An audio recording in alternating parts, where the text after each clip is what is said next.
What if the things that once felt so important quietly stopped mattering after 70?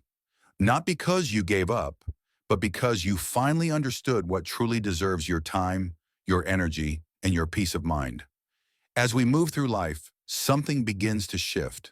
The voices that once echoed in our heads, the pressure to achieve, to impress, to get it right, start to fade. And in their place, a quiet kind of wisdom, the kind you don't find in books or seminars, the kind that only comes from living long enough to know what truly counts and what never really did. In this video, we're exploring 7 things that lose their grip on us after 70, not because we stop caring, but because we've earned the freedom to let them go. These aren't just abstract ideas, they're rooted in real experiences, supported by psychology, and echoed by people who've lived through it all and come out the other side with more clarity, not less. So if you've ever felt tired of chasing things that don't fill you anymore, or if you've sensed that life could feel a little lighter, a little freer, this message is for you. Let's begin with the first thing that loses its power over us after 70, and it might surprise you how liberating it feels. 1. Other people's opinions. There was likely a time in your life when the way others saw you mattered. A lot. What you wore, what kind of job you had, how you raised your kids, whether your house looked just right when guests came over. It was easy to feel like your worth was somehow measured by how others reacted to you. Neighbors, coworkers, even family. But something begins to shift as we age. After 70, you start to realize people's opinions are just that. Opinions. Not facts. Not truth. Not your responsibility. You begin to see how fleeting and inconsistent those opinions really are. Often they reflect the other person's insecurities more than anything real about you. Take Eleanor, 74. For most of her life, she hesitated to do anything that might seem odd to others, whether it was planting wildflowers in her yard or picking up painting again after decades. But one afternoon, she caught herself thinking, why does it matter what anyone thinks? That one question changed everything. Now, she wears bright colors, decorates her garden however she pleases, and hangs her art on her walls, even if the paint's a little crooked. And she smiles more now than she did in her 50s. Letting go of the need for approval isn't about becoming careless or rude. It's about honoring your voice above the noise. Understanding that people will always have something to say, but they'll often forget what they said 5 minutes later. What stays with you is how you feel about your own choices. When you lie down at night, peace doesn't come from knowing everyone approved. It comes from knowing you stayed true to yourself.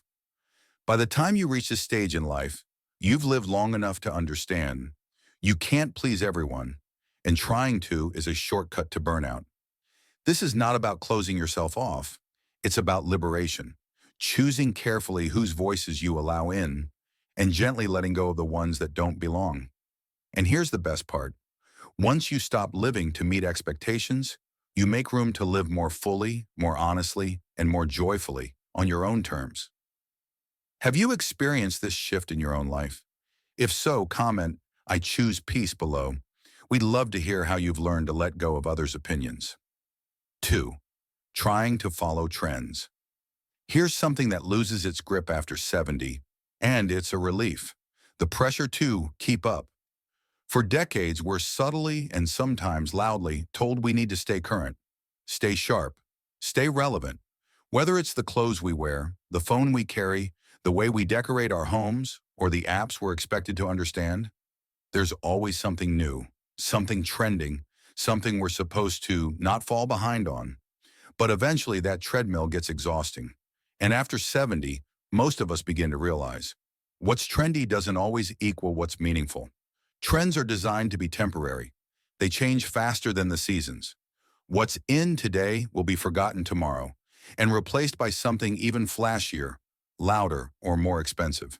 And chasing them rarely brings lasting joy. More often, it leaves you feeling like you're always one step behind. Harold, 78, used to upgrade his phone every time a new model was released. He wore whatever was considered stylish, even if it was uncomfortable. But one day, while thumbing through his oversized phone and struggling to read the text, he paused. He thought, am I doing this because I like it or because I'm afraid of looking out of touch? That moment sparked a shift. He ditched the latest model and went back to a simpler phone with bigger buttons. He swapped tight jeans for soft, roomy corduroys. And in the evenings, he started reading paperback books again. Not because it was trendy, but because it made him feel good. Comfort replaced image. Simplicity replaced speed. Peace replaced pressure. That's the quiet reward of aging. You get to choose what truly fits you, not what's marketed as essential.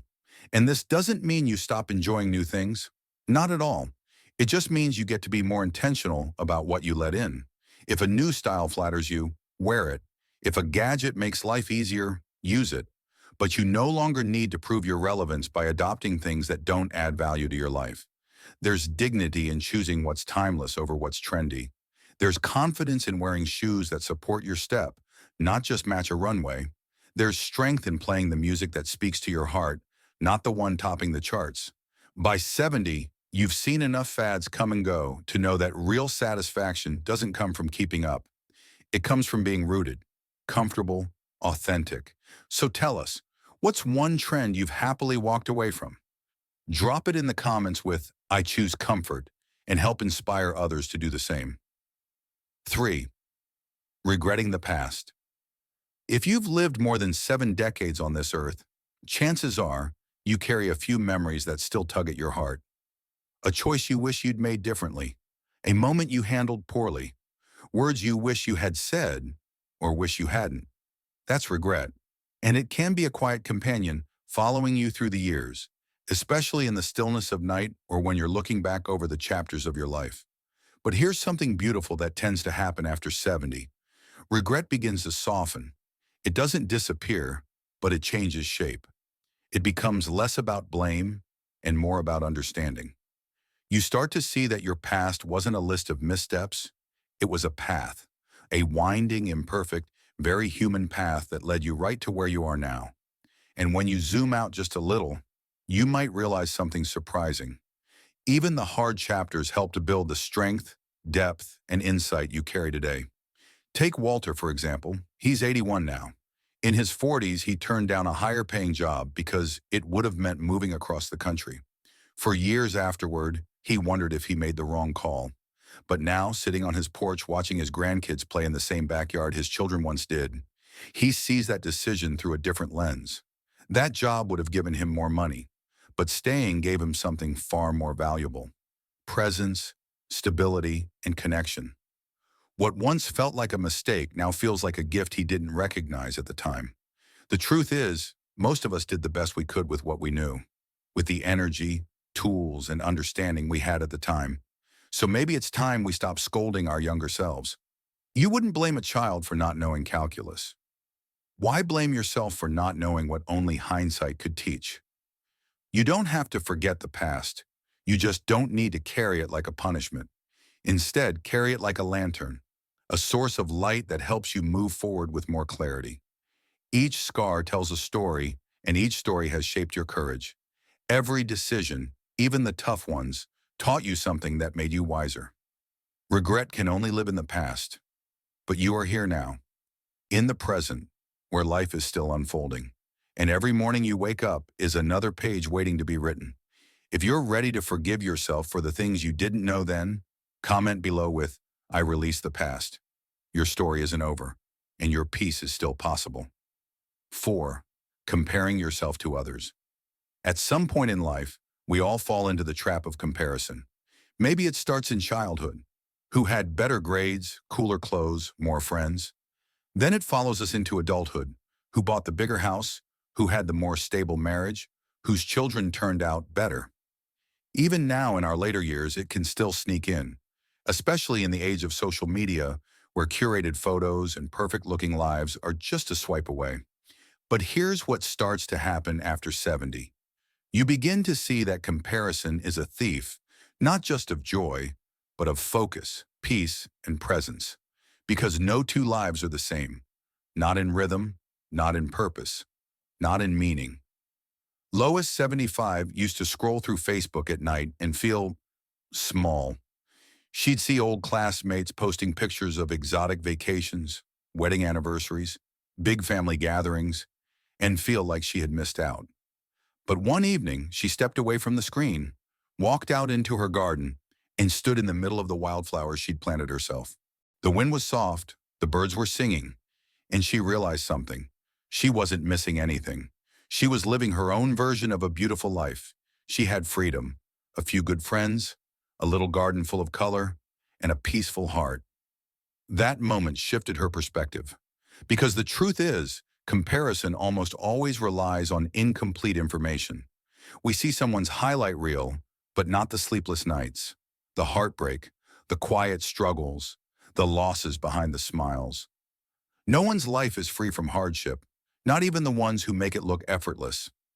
After 70, you begin to realize that success isn't a scoreboard. It's a feeling, a sense of contentment, of connection, of being at home in your life, even if it looks nothing like anyone else's.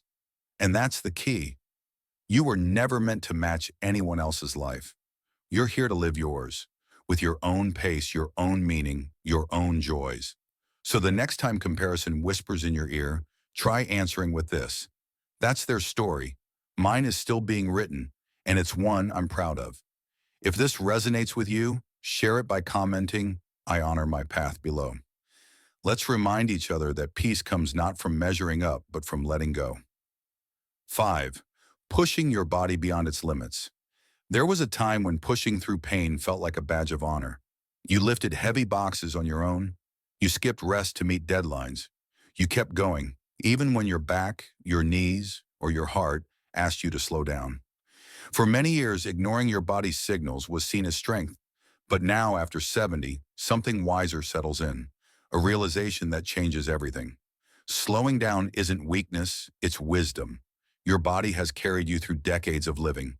It's walked you through work, through raising children, through grief, through joy.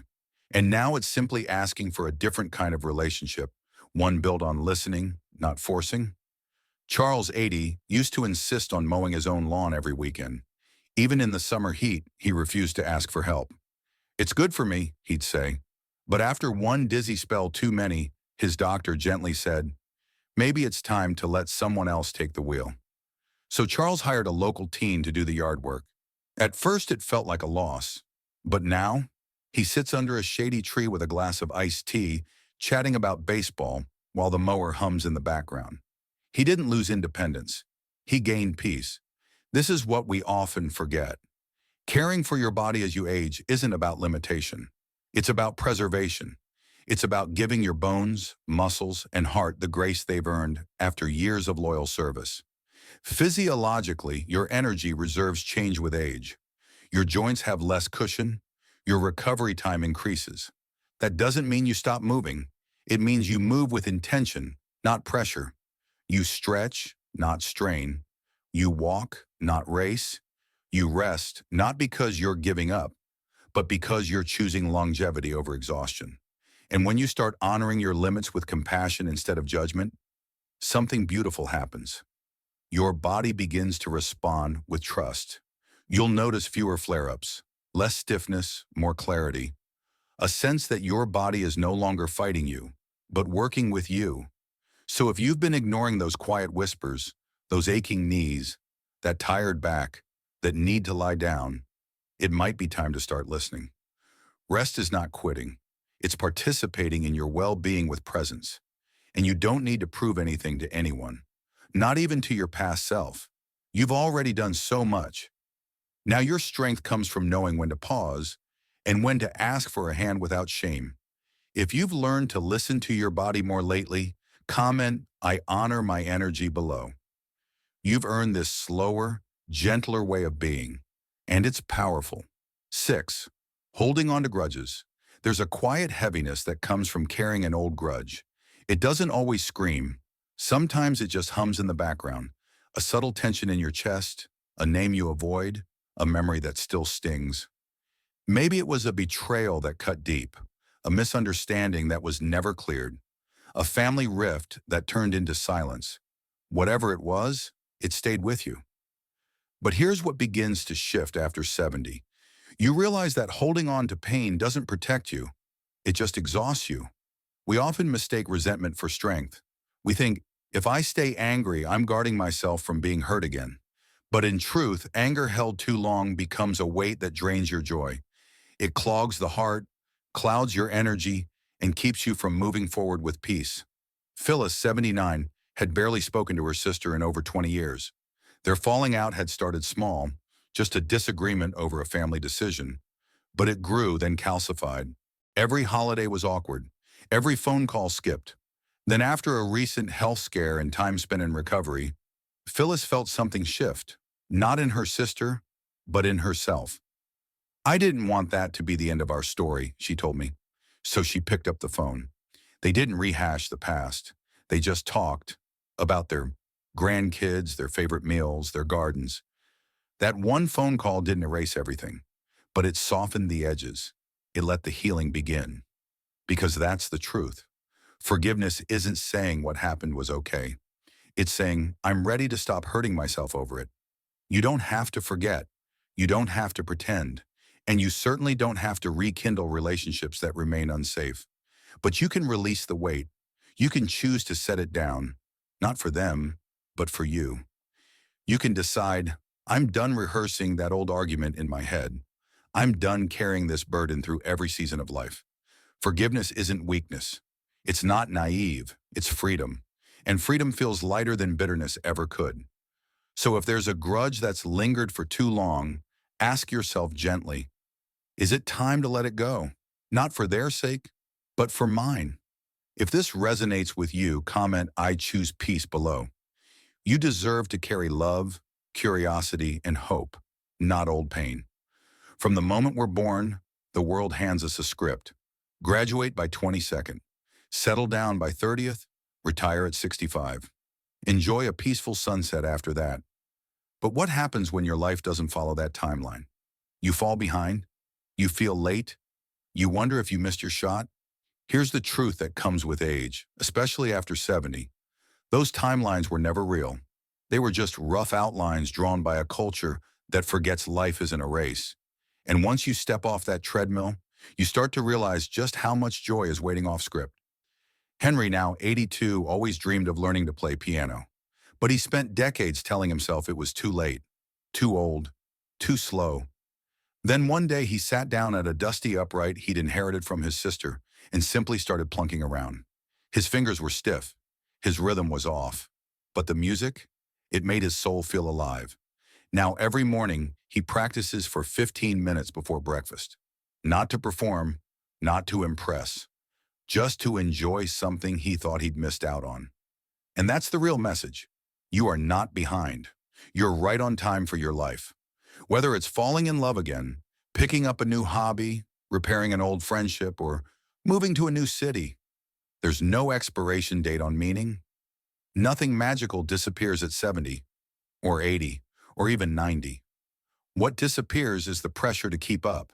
And in its place, you get something even better. Permission to move at your own pace. So if there's something tugging at your heart, something you've always wanted to try, say, or explore, stop asking, is it too late? And start asking, does it still matter to me? Because if it does, that's all the timing you need. If this idea speaks to you, drop "It's my time now" in the comments. You're not catching up. You're just beginning a new chapter, written in your own handwriting. Final thoughts. As we wrap up, take a quiet moment to breathe in everything we've explored together. 7 things that once consumed your energy, stole your joy, or weighed on your heart, now seen in a different light. Each one a doorway to freedom. Not because you've given up, but because you've grown into something wiser, deeper, and more intentional. Maybe you saw yourself in some of these insights. Maybe you've already let go of a few. Or maybe, for the first time, you're realizing just how much unnecessary weight you've been carrying, and that it's okay to set it down. Life after 70 isn't about shrinking. It's not about disappearing into the background. It's about awakening. Awakening to your voice, your values, your pace. Awakening to joy that doesn't need approval. To love that doesn't follow rules. To peace that comes from within, not from performance. You've already walked through so much. Joys and losses, hopes and regrets, milestones and mistakes. And every step, even the uncertain ones, has led you here. to this place of clarity, to this invitation to live with more ease, more curiosity, and more grace. Letting go of what doesn't matter doesn't make you indifferent. It makes you intentional. It's not about doing less. It's about doing what truly matters to you. So here's a gentle reminder as you move forward. You don't need to catch up. You don't need to look back. You only need to be here, fully present, fully yourself, and fully open to what still awaits. Because when the noise quiets, the expectations fade, what's left is the truth of your life, raw, real, and deeply yours. If today's message brought you clarity or comfort, leave a comment below with one thing you're ready to let go of and one thing you're ready to embrace. We read every single one, and your story matters. If this video gave you something meaningful to carry with you, please give it a thumbs up, subscribe, and share it with someone who might need this message too. Your support means the world and helps us continue creating content that uplifts, informs, and empowers. You've earned the right to live your next chapter on your terms, not out of pressure, but from peace, not to please others, but to fulfill yourself. And if that sounds like freedom, it's because it is. We'll see you in the next video. Until then, be well, be kind to yourself, and keep moving forward.